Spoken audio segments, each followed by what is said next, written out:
Hi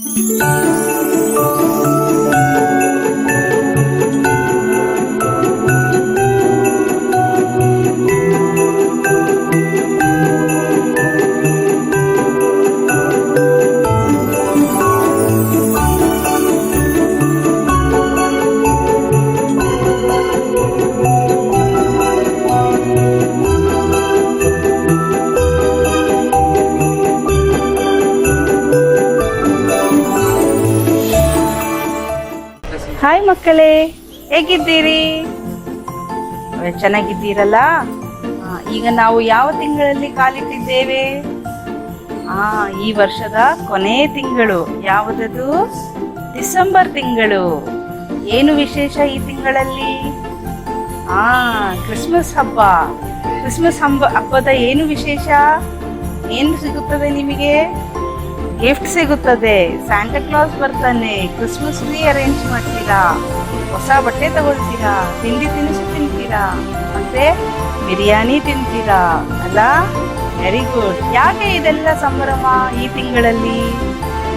ಯಾಕೆಂದರೆ ಈ ತಿಂಗಳಲ್ಲಿ ನಮ್ಮ ಯೇಸು ಕ್ರಿಸ್ತನು ಜನಿಸಿದ್ದಾನೆ. ಅದಕ್ಕೋಸ್ಕರ ನಾವೆಲ್ಲರೂ ಸಂಭ್ರಮವನ್ನು ಅನುಭವಿಸುತ್ತಾ ಇದ್ದೇವೆ.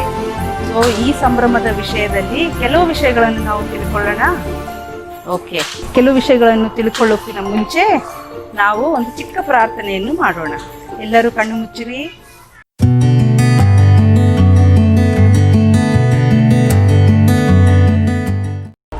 ಪ್ರಾರ್ಥನೆ ಮಾಡೋಣ.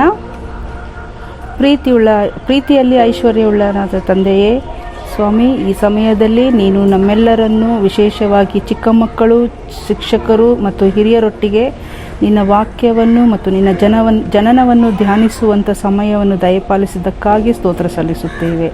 ಅಪ್ಪ ಸ್ವಾಮಿ, ಕೇಳುವ ಹಾಡು, ಕತೆ ಮತ್ತು ಮೂಲವನ್ನು ನಾವು ಗ್ರಹಿಸಿ ನಮ್ಮ ಬರ್ತಕ್ಕಂಥ ಜೀವನಗಳಲ್ಲಿ ಅಳವಡಿಸಿಕೊಳ್ಳಲು ನಮ್ಮೆಲ್ಲರನ್ನು ನೀನು ಪ್ರೇರೇಪಿಸಿ ನಡೆಸಬೇಕೆಂದು ಯೇಸುವಿನ ಹೆಸರಿನಲ್ಲಿ ಈ ಪ್ರಾರ್ಥನೆಯನ್ನು ಬೇಡಿ ಹೊಂದುವವರಾಗಿದ್ದೇವೆ.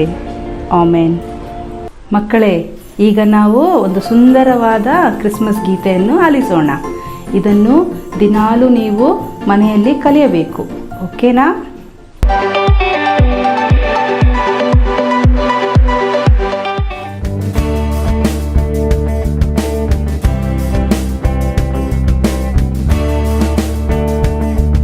In Bethlehem on a winter night, where shepherds with their sheep so white, when suddenly came down the rays of an angel singing praise. Guess who's born? It's Jesus Christ. Lose your troubles, give a high five. Have no fear and go and see the Son of God, the little baby. Now 3 wise men saw a star glowing brightly from afar. On their camels traveling, they carried gifts fit for a king. Singing, guess who's born? It's Jesus Christ. He is God's beloved child. He'll bring peace to one and all. Let's go meet the baby small. They found him in a stable cold, just like the angel had foretold. With his loving mind power, underneath the shining star. Singing, Jesus Christ the Prince is here. Joy and happiness is near. Sing and dance and have some fun. Merry Christmas everyone. Merry Christmas everyone.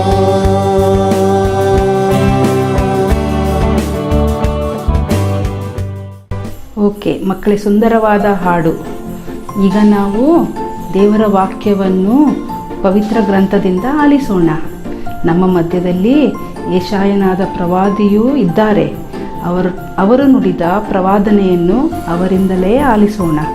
ಸರಿಯೇ? Isaiah chapter 9 verses 6 and 7. For a child has been born for us, a son given to us, authority rests upon his shoulders, and he is named Wonderful, Counselor, Mighty God, Everlasting Father, Prince of Peace, authority shall grow continually, and there shall be endless peace. For the throne of David and his kingdom, he will establish and uphold it with justice and with righteousness for the time onwards. Forevermore, the zeal of the Lord of hosts will do this. ಈಗ ನಮ್ಮ ಮಧ್ಯದಲ್ಲಿ ಸಂತ ಲೂಕನೂ ಇದ್ದಾನೆ. ಹೊಸ ಒಡಂಬಡಿಕೆಯಲ್ಲಿ ಬರುವ ಸಂತ ಲೂಕನಿದ್ದಾನೆ. ಆತನು ಬರೆದ ವಾರ್ತೆಯನ್ನು ಈಗ ಆತನಿಂದಲೇ ಆಲಿಸೋಣ. Luke chapter 2 verses 8 to 14. Now there were in the same country shepherds living out in the fields, keeping watch over their flock by night. And behold, an angel of the Lord stood before them, and the glory of the Lord shone around them, and they were greatly afraid. Then the angel said to them, "Do not be afraid, for behold, I bring you good tidings of great joy, which will be to all people. For there is born to you this day in the city of David a Savior, who is Christ the Lord. And this will be the sign to you: you will find a babe wrapped in the swaddling clothes, laying in the manger."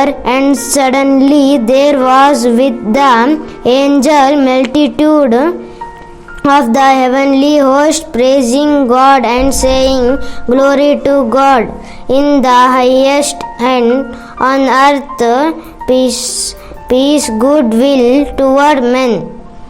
ಮಕ್ಕಳೇ, ಈಗ ನಾವು ಯೇಸು ಕ್ರಿಸ್ತನ ಜನನದ ದೃಶ್ಯವನ್ನು ನೋಡೋಣ.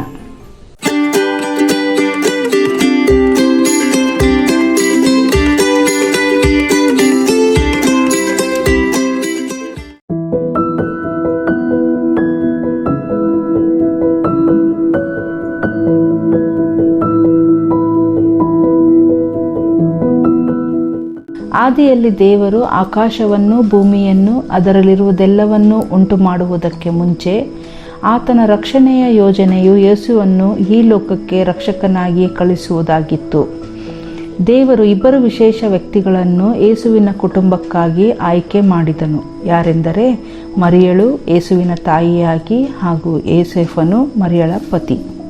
ಈ ವಿಶೇಷ ಕುಟುಂಬದ ಮೂಲವು ದಾವೀದನ ಅರಸನ ಮನೆತನಕ್ಕೆ ಸಂಬಂಧಿಸಿದ್ದು, ದೇವರು ದಾವೀದ ಅರಸನಿಗೆ ಶಾಶ್ವತ ರಾಜ್ಯವನ್ನು ಕೊಡುವನೆಂದು ಹಾಗೂ ಅಬ್ರಹಾಮನಿಗೆ ನಿನ್ನ ಮೂಲಕ ಇಡೀ ಮಾನವ ಜನಾಂಗವನ್ನು ಆಶೀರ್ವದಿಸುವೆನು ಎಂದು ವಾಗ್ದಾನ ಮಾಡಿದ್ದನು.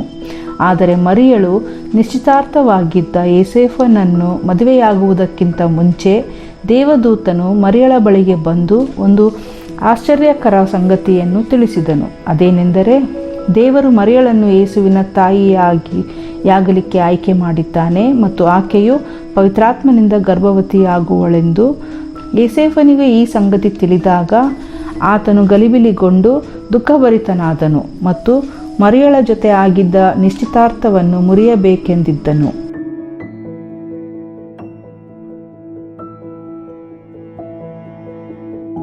ಯೋಸೇಫನು ತನ್ನ ತೀರ್ಮಾನವನ್ನು ಕೈಕೊಳ್ಳುವ ಮುಂಚೆ ಕರ್ತನ ದೂತನು ಅವನಿಗೆ ಕನಸಿನಲ್ಲಿ ಕಾಣಿಸಿಕೊಂಡು, ಮರಿಯಳು ಗರ್ಭವತಿಯಾಗಿರುವುದು ಪವಿತ್ರಾತ್ಮನಿಂದಲೇ ಎಂದು ತಿಳಿಸಿದನು. ಯೋಸೇಫನು ಈ ಶ್ರೇಷ್ಠ ವರ್ತಮಾನವನ್ನು ಕೇಳಿ ಆಶ್ಚರ್ಯಗೊಂಡು ಸಂತೋಷಭರಿತನಾದನು.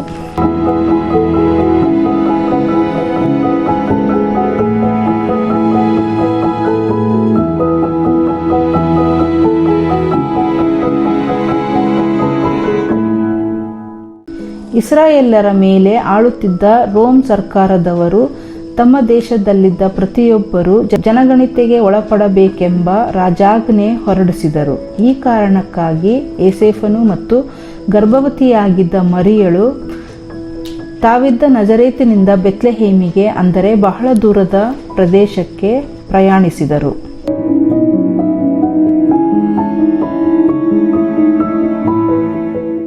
ಯಾತ್ರಿಕರೆಲ್ಲರೂ ಬೆತ್ಲೆಹೇಮಿನ ಛತ್ರಗಳಲ್ಲಿ ತುಂಬಿಕೊಂಡಿದ್ದರಿಂದ ಕೊನೆಗೆ ಅವರಿಗೆ ತಂಗಲು ಸಿಕ್ಕಿದ ಸ್ಥಳವು ದನದ ಕೊಟ್ಟಿಗೆ. ಆ ಕೊಟ್ಟಿಗೆಯಲ್ಲಿ ದನಗಳು, ಕುದುರೆ ಮತ್ತು ಕುರಿಗಳ ನಡುವೆ ಲೋಕದ ರಕ್ಷಕನು ಜನಿಸಿದನು. ಆಗ ದೇವದೂತರ ಸೈನ್ಯವು ಆಕಾಶದಲ್ಲಿ ದೇವರನ್ನು ಕೊಂಡಾಡಿದರು. ಹತ್ತಿರದ ಸೀಮೆಯಲ್ಲಿ ಕುರಿ ಕಾಯುತ್ತಿದ್ದ ಕುರುಬರು ಯೇಸುವು ಹುಟ್ಟಿದ ವರ್ತಮಾನವನ್ನು ಆ ದೂತರಿಂದ ಕೇಳಿ ತಟ್ಟನೆ ಯೇಸುವನ್ನು ನೋಡಲು ಬಂದರು.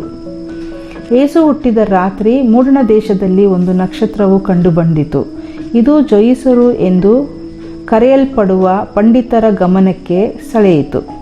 ಅವರು ಆ ನಕ್ಷತ್ರದ ಬಗ್ಗೆ ಆಸಕ್ತಿ ಹೊಂದಿ ಅದನ್ನು ಹಿಂಬಾಲಿಸಿ ಯೇಸುವನ್ನು ಹುಡುಕುತ್ತಾ ಬಂದರು. ಯೆರೂಸಲೇಮನ್ನು ತಲುಪಿದಾಗ ಅರಸನಾದ ಹೆರೋದನಿಗೆ, ಯೆಹೂದ್ಯರ ಅರಸನಾಗಿ ಹುಟ್ಟಿದವನು ಎಲ್ಲಿದ್ದಾನೆ? ಆತನನ್ನು ಸೂಚಿಸುವ ನಕ್ಷತ್ರವನ್ನು ಕಂಡೆವು, ಆತನಿಗೆ ಅಡ್ಡ ಬೀಳುವುದಕ್ಕೆ ನಾವು ಬಂದೆವು ಎಂದರು.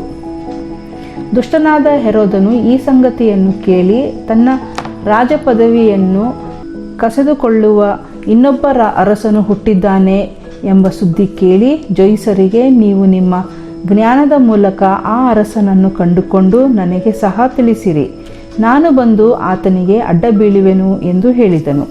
ಯೇಸುವನ್ನು ಆರಾಧಿಸುವುದು ಆತನ ಯೋಜನೆಯಾಗಿರಲಿಲ್ಲ, ಆದರೆ ಯೇಸುವನ್ನು ಕೊಲ್ಲಿಸುವುದು ಹೆರೋದನ ಯೋಜನೆಯಾಗಿತ್ತು.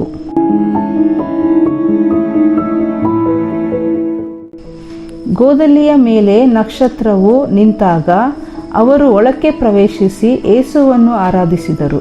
ಸಾಮಾನ್ಯವಾದ ಆ ಗೋದಲಿಯಲ್ಲಿ ಅವರು ದೇವರ ಪರಿಶುದ್ಧ ಪ್ರಸನ್ನತೆಯನ್ನು ಅನುಭವಿಸಿದರು. ತಮ್ಮ ಆಲೋಚನೆಯ ಪ್ರಕಾರ ಅವರು ಒಂದು ದೊಡ್ಡ ಅರಮನೆಯಲ್ಲಿ ಯೇಸುವನ್ನು ಕಂಡು ಕೊಡಬೇಕಾಗಿದ್ದ ಚಿನ್ನ, ಧೂಪ, ರಕ್ತಬೋಳವನ್ನು ರಾಜಾದಿರಾಜನಾದ ಯೇಸುವಿಗೆ ಕಾಣಿಕೆಯಾಗಿ ಅರ್ಪಿಸಿದರು. ಆ ರಾತ್ರಿ ಕನಸಿನಲ್ಲಿ ದೇವರು ಜೋಯಿಸರಿಗೆ ಯೇಸುವನ್ನು ಕೊಲ್ಲಬೇಕೆಂಬ ಹೆರೋದ ರಾಜನ ಆಲೋಚನೆಯನ್ನು ಅವರಿಗೆ ತಿಳಿಸಿ, ನೀವು ಹೆರೋದನ ಅರಸನ ಬಳಿಗೆ ತಿರುಗಿ ಹೋಗಬಾರದು ಎಂದು ಅಪ್ಪಣೆ ಕೊಟ್ಟನು. ಅದಕ್ಕೆ ಅವರು ಮತ್ತೊಂದು ದಾರಿ ಹಿಡಿದು ತಮ್ಮ ದೇಶಕ್ಕೆ ಹೊರಟರು. ಕರ್ತನ ದೂತನು ಯೇಸುಫನಿಗೆ, ನೀನು ಎದ್ದು ಆ ಕೂಸನ್ನು ಅದರ ತಾಯಿಯನ್ನು ಕರಕೊಂಡು ಐಗುಪ್ತ ದೇಶಕ್ಕೆ ಓಡಿ ಹೋಗು ಎಂದು ಹೇಳಿದನು. ಯೋಸೇಫ ಮರಿಯಳು ತಾವಿದ್ದ ಸ್ಥಳದಿಂದ ಐಗುಪ್ತಕ್ಕೆ ಪ್ರಯಾಣ ಬೆಳೆಸಿದರು. ಹೆರೋದನು ತೀರಿದ ನಂತರ ತಿರುಗಿ ದೇವದೂತನು ಯೋಸೇಫನಿಗೆ, ನೀನೆದ್ದು ಕೂಸನ್ನು ಅದರ ತಾಯಿಯನ್ನು ಕರಕೊಂಡು ಇಸ್ರಾಯೇಲ್ ದೇಶಕ್ಕೆ ಹೋಗು, ಕೂಸಿನ ಪ್ರಾಣವನ್ನು ತೆಗೆಯಬೇಕಿದ್ದವರು ಸತ್ತು ಹೋದರು ಎಂದು ಹೇಳಿದನು. ಆಗ ಯೋಸೇಫನು ದೂತನು ತಿಳಿಸಿದ ಹಾಗೆ ಮಾಡಿದನು. ಹಲವು ವರ್ಷಗಳಾದ ಮೇಲೆ ಇಸ್ರಾಯೇಲ್ನಲ್ಲಿ ಯೇಸುವು ತನ್ನ ಸೇವಾ ಕಾರ್ಯವನ್ನು ಆರಂಭಿಸಿ ಮಹತ್ ಕಾರ್ಯಗಳನ್ನು ಮಾಡುತ್ತಾ, ಜನರ ಕಾಯಿಲೆಗಳನ್ನು ವಾಸಿ ಮಾಡುತ್ತಾ, ದೇವರ ರಾಜ್ಯದ ಸುವಾರ್ತೆಯನ್ನು ಸಾರುತ್ತಾ ಬಂದನು. ಪ್ರಾಮುಖ್ಯವಾಗಿ ತನ್ನನ್ನು ತಾನೇ ಕ್ರೂಜೆ ಮೇಲೆ ಅರ್ಪಿಸಿ 3ನೇ ದಿನದಲ್ಲಿ ಸತ್ತವರೊಳಗಿಂದ ಎದ್ದು ಪುನರುತ್ಥಾನ ಹೊಂದಿ ಮೃತ್ಯುಂಜಯನಾಗಿ ಮಾನವರನ್ನು ಪಾಪದಿಂದ ಬಿಡಿಸಿ ರಕ್ಷಿಸಿ ದೇವರ ಯೋಜನೆಯನ್ನು ಪರಿಪೂರ್ಣಗೊಳಿಸಿದನು.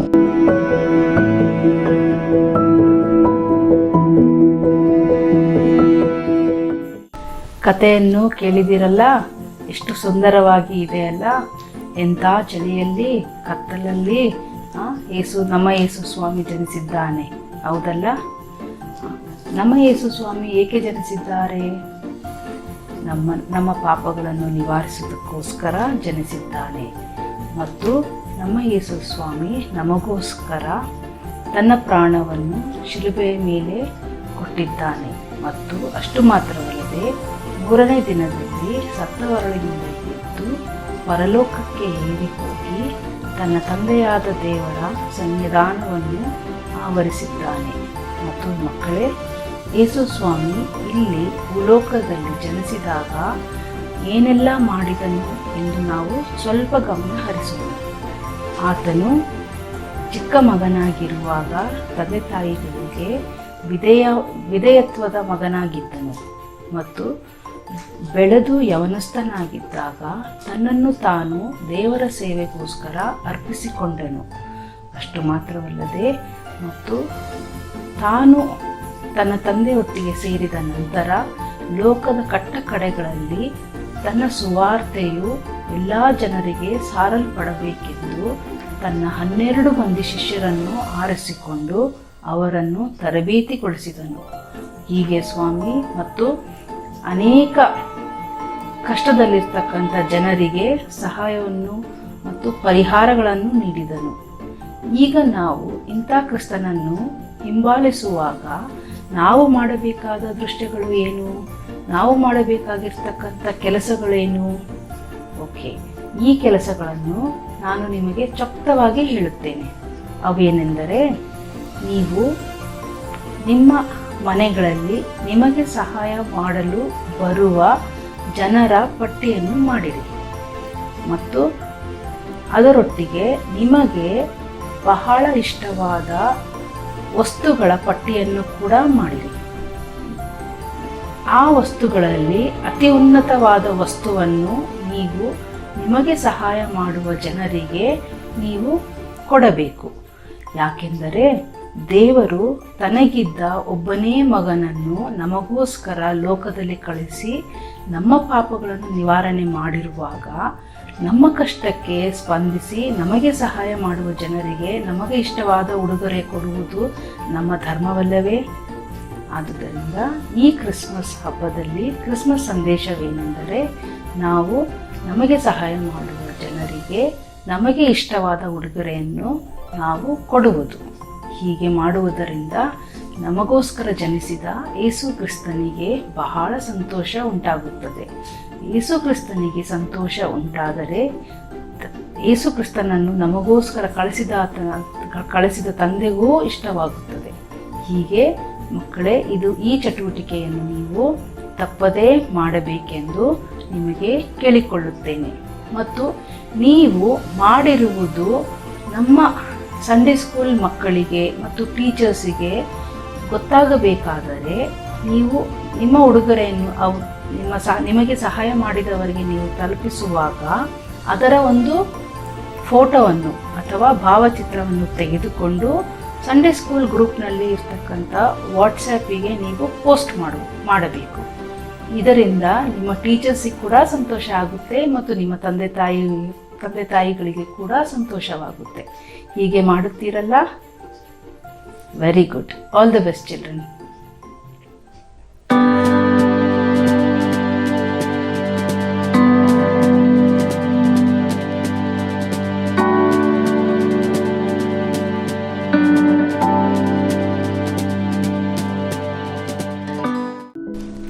ಮಕ್ಕಳೇ, ಪ್ರಾರ್ಥನೆ ಮಾಡೋಣ.